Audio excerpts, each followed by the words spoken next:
This is Make it plain. Make it plain. MIP With Masamela Matfumo. Mark Thompson. Make it plain. Get woke.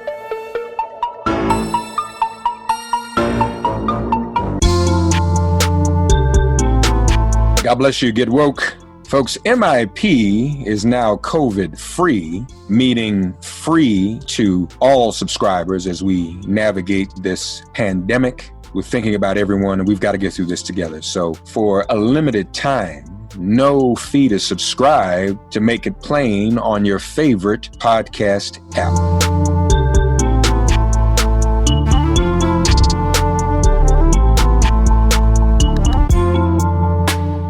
Ladies and gentlemen, joining us today as we get ready for November, we want to talk about an opportunity in Texas. Is Texas purple? Will it be blue?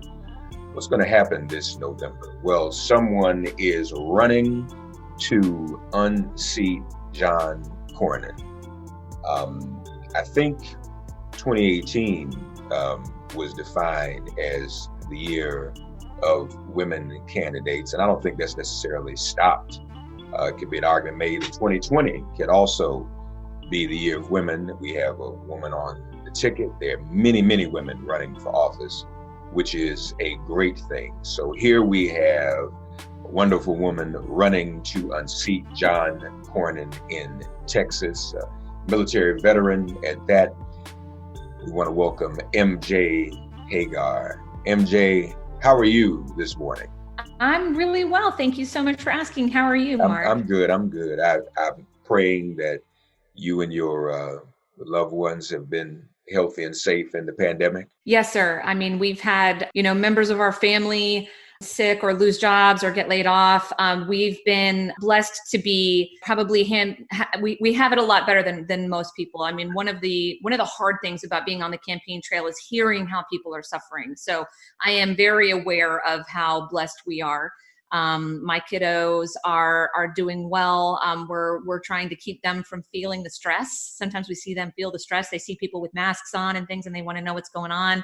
My 5-year-old's doing virtual kindergarten right now with my husband as we speak. Oh, okay. So it's been interesting. But how about you? How are you and your family doing? We've been fortunate. I'm here in this epicenter in New York, so we got hit hard early, and it was a little scary. Yeah. But fortunately, we've been healthy, and fine and everything. So I'm so glad to hear I'm that. thankful for that. Mm-hmm. Well, speaking of the kids, because I saw the wonderful ad about you, going from helicoptering to carpooling. So you mentioned the 5-year-old kid in kindergarten. How many children do you have? I've got 2, and then I have 3 stepkids, so we have 5 total. So what's the situation, since you mentioned virtual, what's the situation with schools in Texas? Have they reopened? Is everything virtual?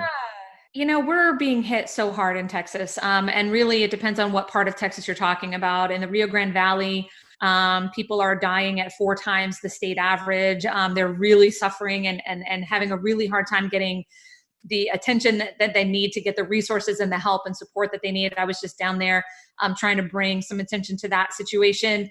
So it really depends on the part of the state. Some of the more rural areas that traditionally are having a hard time getting access to resources, access to healthcare. The attack on the Postal Service is hurting them. Education, public education is something that we always struggle with in rural areas, but because they're more spread out, they're having lower infection rates and better access to testing in some cases. So it really just kind of depends on the town. I can speak from my experience and say that my 3-year-old's an introvert and he is loving this, but my 5-year-old's an extrovert, and so there is so much to education in addition to the academic side of it. So I've got to make sure that he keeps up the social interaction that he craves. I know that there were a lot of families who count on schools for nutrition. I know that there were a lot of kids who count on schools to catch abuse. So I'm very worried about the impact it's having on kids to be virtual. And instead of debating whether or not our kids should be going back to school and whether or not schools should be opening and forcing schools to open and not listening to teachers, I think we should be talking about what do we need to do to get those schools open. We can all agree the schools need to open, but we just need to talk about how do we do it safely instead of just, you can't just snap your fingers and order something and not talk about, I'm seeing such a huge lack of crisis management. I think that that's what I'm getting at. It really bothers me as a military veteran trained in crisis management. And then I spent 5 years working in healthcare where we had to deal with crisis management. I don't see any milestones and rubrics and, hey, when this number gets to here, we're going to take this action. I'm just not seeing it. I'm seeing a lot of politicization and what does my party leadership want me to say? What's best for my reelection? And it just makes me ill. Well, we know why we're not seeing that crisis management. Obviously, MJ, the fish rots from the head. So there's nothing coming from the very top. So, so just stay on COVID for a minute. How much is this and the lack of crisis management and the COVID issue, how much of that is going to be the main issue for voters in Texas when they vote for Senate? I think it is a huge issue. In Texas, we had a healthcare crisis before COVID, where we had nearly 1 out of every 5 Texans without access to healthcare. And now, because we're on an employer-provided model, it's 1 out of 3 Texans from the ages of 18 to 65 don't have health insurance. When I worked in healthcare, we knew that we were in the middle of a crisis to try to keep doors open and lights on in rural hospitals across the state. So when you see an attack on Medicaid and Medicare, and when you see, politicians like John Cornyn prioritizing his big donors from the health insurance industry and from big pharma over working people in Texas, then the fact that the fact that John Cornyn and his ilk are attacking people's access to healthcare now in the middle of a pandemic. When he was attacking it before the pandemic, it was bad enough, but now in the middle of a pandemic, I think it's making people wake up to one objection I don't hear anymore is, I don't want to pay for my neighbor's healthcare. Why should I care if my neighbor has healthcare? I like my healthcare. That wasn't an uncommon thing to hear. And I would try to explain to people from my time working in healthcare, we are paying for each other's healthcare. When you pay $50 for a tablet of ibuprofen or you have a high premium, it's because so many people have to seek care in the most expensive place, which is the trauma and emergency setting. That's why that tablet of ibuprofen is $50, because we're trying to spread the cost and trying to keep the doors open. But when John Cornyn attacks, protections for pre-existing conditions, and they say they're going to protect pre-existing conditions, but they're all about tearing things down, whether it's the Affordable Care Act or the Paris Climate Accord or the Iran nuclear deal. Tear it down without providing a replacement, without having an idea for, we can't go back to before the Affordable Care Act because that was even worse. And so there are things about the Affordable Care Act we need to improve on. There's things we need to protect, like pre-existing conditions protections. But the answer is not just tear everything down and not replace it with anything. So I believe that we need to give people access to Medicare. I support having a public option so that you can buy into Medicare. I was on TRICARE for a time, which is military Medicare basically. And that was the best care that I received. And I want to fight for Texans' ability to have access to that. So the pandemic hasn't changed how we're talking about healthcare, but it has magnified an already existing problem. It's also magnified the economic crisis here with the lack of support for small businesses, especially minority-owned small businesses. It's magnified the problem with the fact that 15% of our economy is in the oil industry, and the boom and bust of the oil industry.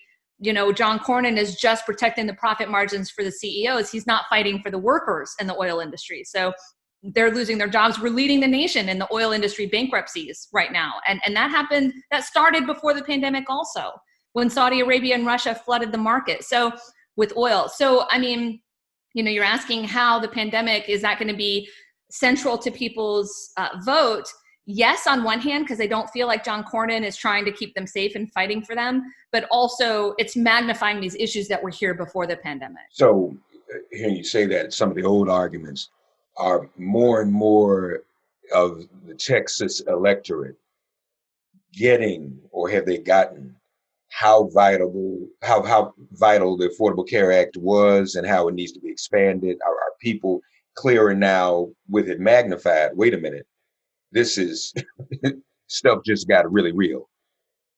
Well, I think because I and my team have been pointing out so much how much money John Cornyn is getting from these various entities, and nobody had ever done that before, that Texans are kind of starting to look around and go, holy crap, I had no idea he was taking so much money. He's taking so much money from the private prison facilities. No wonder he's voting against bipartisan comprehensive immigration reform, because having a broken immigration system is lining the pockets of the private detention centers that are at max capacity. So, I think people are starting to put two and two together.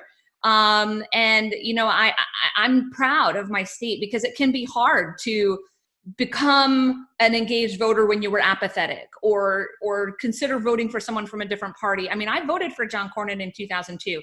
I went through this process of, oh my gosh, I regret my votes and I wasn't voting in line with my values. I went through that process. And so I understand the process that a lot of Texans are going through now, because I was raised in a very rural Republican part of the state. And when you wake up and realize that that's not who you are, it can be jarring. John Cornyn is so focused on fear. He wants people to fear voting for me. He wants them to fear that I'm going to take away police funding and there's going to be riots and I'm going to come and take their guns, and the oil economy is, he just runs on fear. And that's not a powerful motivator to get people to the polls. I believe that we're going to win this race because I am a Texan. I am a regular working mom. I have worried about where I'm going to get my health care from. I've worried about if Social Security is going to be there for me. I've been laid off from a job. I've waited tables. John Cornyn he's currently receiving 3 taxpayer-funded pensions. 3. And he has another one coming to him, a 4th when I retire him this November. So do you think he's ever worried about whether or not Social Security is going to be there to support him? No, he doesn't understand the challenges that we have faced. And I think that that's going to be the key.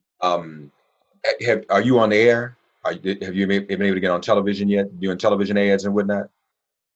During the primary and the runoff, we have yet to air our really awesome, amazing general election ads that I've previewed, and I can't wait. I'm itching to get out there because they're fabulous. So to be so close to him in the polling, having not gone up with our general election messaging, is very encouraging. Yeah, no, that is good to know. So it is not an exaggeration when we hear people say that Texas is purplish to blue. That's actually happening, isn't it? Yes, it is happening. And I don't think that it's necessarily a change. We've been 49th or 50th in voter turnout for so long that we're really just starting to vote in line with our values. It's not, Texas is very skeptical of government. We want, politicians kind of to stay out of our business. And for a long time, our elected officials have fought for the government's right to tell us who to marry, or to tell a woman what to do with her body, or to tell us what a family should look like, or what religion we should practice. The Muslim ban, for example, was something that was highly offensive to me as someone who worked in a country, who did 3 tours in Afghanistan and worked with locals who were providing us intel or interpretation services or things like that. And they were putting their families at risk and their lives on the line because we promised them visas. And then to turn around and say, you can't come to this country because of the religion that you practice. I just think that for a long time, our low voter turnout has led to our elected officials being completely out of touch with Texas values, not exhibiting the characteristics that we're so proud of in Texas, the independent mindedness, the use your own brain and come up with your own ideas. Don't listen to somebody talking your ear, whether it's a corporate donor or your party leadership.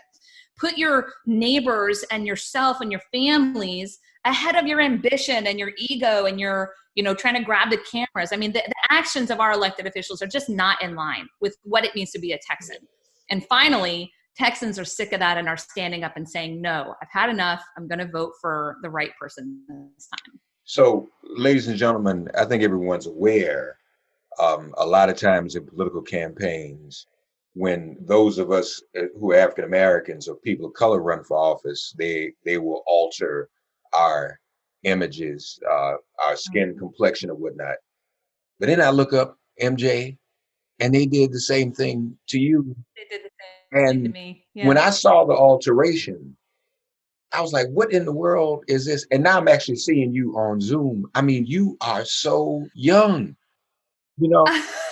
I mean, It's funny that you say that because I was thinking they did me a favor because sometimes people think I'm too young to serve in the Senate, and I'm not. I'm 44. I just, have been aging well. really And, have. I'm I'm being trying to honest. show my And gray. Like I've hopefully, got gray hair here. well, You hopefully, can see I my see a little bit. I see a little bit. It's not that bad. Well, I don't mean to hurt your campaign. You don't look 44. So, Oh, well, at thanks. all. I moisturize and I use sunblock. But I mean, what in the world? What? I know it's, I mean, you know why we're trying to get a debate on the books. We're having a hard time getting him to, nail down and commit to a date, of course. And it's because of this very thing. I mean, I have truth and fact and of course science, but also the truth is that my policies and my vision for this state are going to be what is fighting for regular families in Texas. And they don't have truth. They have, fiction and distraction and lies. And luckily we have built a strong enough, viable campaign and team to call them out when they lie. And so it makes it difficult for them to lie, but they're still going to lie. They're going to alter images. They're going to attribute, policy positions to me that I don't support. Because it's the only hope that they have. I mean, John Cornyn has such a low name ID. It's somewhere like 67%, I think was the last number that I saw, for a 3-term senator. But part of that is by design because the more people learn about him, the less they like him, the lower his approval rating goes. He has something like a 28-32 approval rating, and Ted Cruz had a 52 when he went up against Beto. So this guy is not fighting for Texas. He's not fighting for anyone but himself and his own career.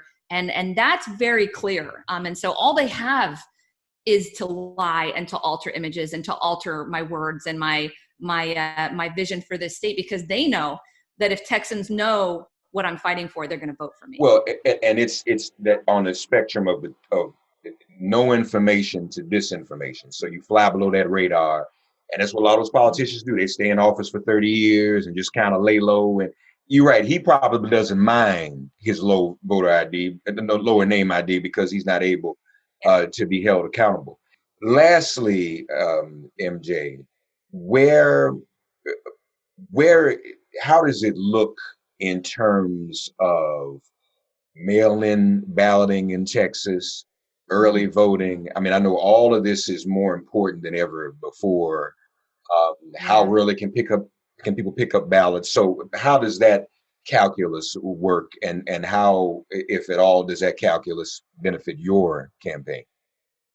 So we have seen a surge in voter turnout and in grassroots enthusiasm across the state, both last cycle and this cycle again. And people are showing that they will crawl over broken glass to vote. And that's exciting to see as a Texan, because like I said, we were 49th or 50th in voter turnout for so long. And so now to see, turnout getting doubled.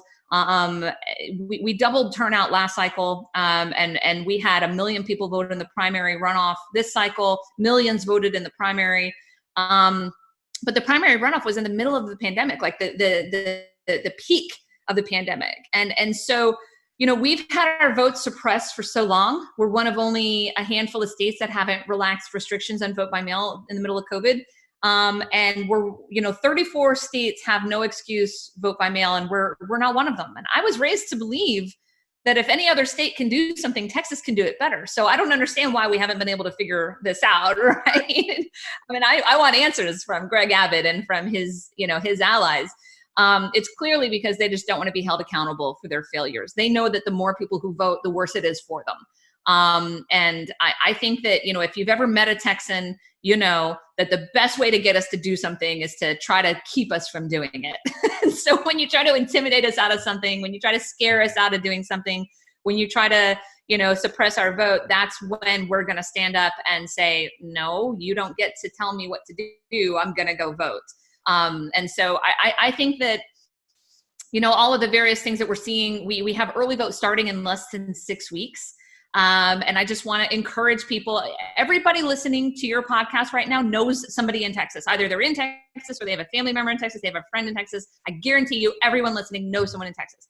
Reach out to that person and tell them to make sure to vote. Reach out to that person and tell them to bring 5 people with them to vote, to follow CDC guidelines, to socially distance, to wear a mask, to bring a Q-tip, to punch the button, but go vote, because they're trying to stop us from voting. Yeah. Well, my wheels are turning about my family and friends in Texas. We will let them to do that. All of you, please do that. And tell everyone to vote.